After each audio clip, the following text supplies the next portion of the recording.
The dream had ended, but its echo had not. Through the night slipped away without granting him even a glimpse of her face. The memory of her presence lingered stubbornly within Eamonn. Soft, persistent, and deeply unsettling. What had touched him in sleep now followed him into waking, refusing to fade like ordinary dreams do. And so, as morning arrived, heavy with silence, Eamonn found himself standing at the edge of something unnamed, unsure whether he was chasing a memory or being quietly summoned by it. So let's hear the echo that followed, Chapter 3.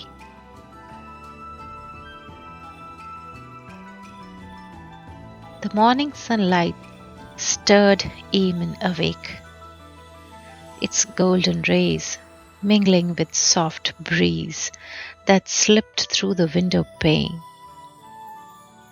It had a magical impact on Eamonn. He felt that this breeze was pushing him out of his room, somewhere in the garden area, for a purpose. He felt it as a secret, silent whisper, too delicate to be caught by the ear, yet clearly audible to his little beating heart. At this very moment, his mind was all blank, and he was listening to his heart's desires. And the heart, it already had the visions of the dream he was smitten with. In fact, it was the thoughts of that young girl of his dream who compelled him to get up and follow the breeze to an unknowing place. And he rose, taking small, eager steps. The wooden floor creaked under his bare feet as he followed the unseen summons. As he crossed the corridors, the morning light brightened, strikingly strong to fall upon the sleepy eyes. The breeze thickened, as if it was hugging his body. A strange fragrance enveloped him when he stepped on the dew-kissed grass, and the flowers of jasmine, they smiled. This fragrance was not unknown to him. Probably must have sensed in the dream, he thought. He stood there for a minute, admiring the beauty of his garden, waiting for that someone who had summoned him here. His heart thudded with a strange expectation of meeting the girl of his dreams. But as far as he could see, there was no sign of anyone. Just a cool sensation that was touching every part of his body intimately. After waiting there for a few moments, he discarded the idea as a fragment of some unconscious imagination. Perhaps it was just a dream that followed him into walking. Smiling faintly at his foolishness, he turned back to his house to get ready for the office. The day at his work felt unusually long. He sat at his desk, doing his long meetings, going through the files and finishing off with his official work. But in every break he would think of his dream, of the girl's beauty, the fragrance, and the breeze. Why am I thinking about this again and again? He muttered to himself and tried to put off his thoughts under the pile of his files, but more strongly he thought to erase it from his head, more strongly the thoughts would rebound back to his mind. It was as if someone or something was calling him back. Come back, Eamonn.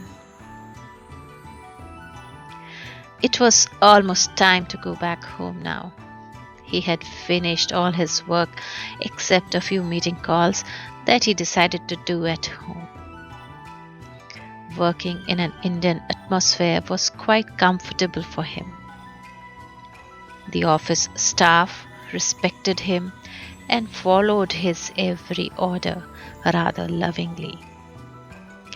Taking it as their duty, the basic reason for such commitment to work was partly due to his soft and humble nature that had impressed every soul in one meeting. Finally, the staff bade goodbye to each other and everyone left to their homes. When Eamonn reached home, the people were happy to see him back, as if they were anxiously waiting to have a look at him. But then they didn't bother him much, just greeted him with a hand-folded gesture and a smile. Eamonn's one look was enough for them to make them happy. That evening, he was unusually tired. The office work had drained all his physical energies, yet he was quite emotionally thinking of the beauty of the girl of his dreams. Her lingering fragrance that clung to her presence, the warmth of her breath, the nearness when she sat beside him on the bed,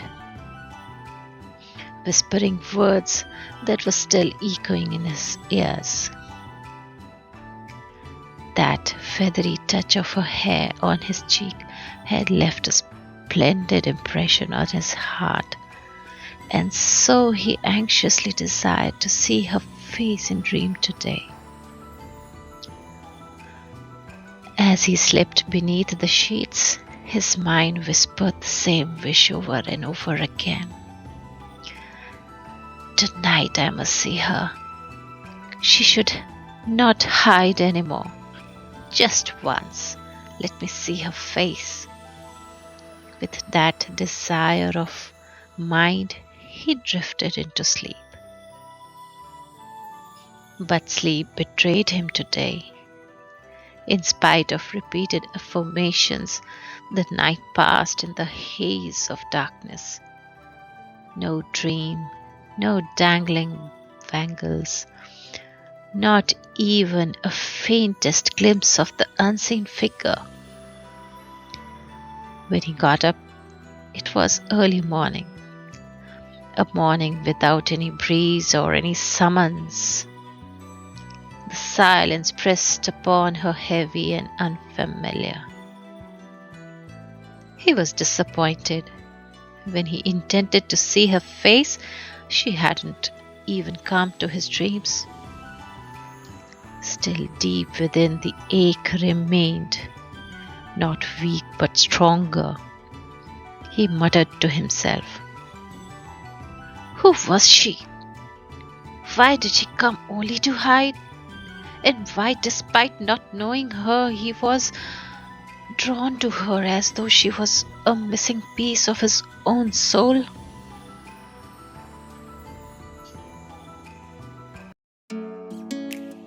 A tiny boost of thumbs up, a motivation for a small writer like me, a touch of finger on the bell button brings immense treasure of stories.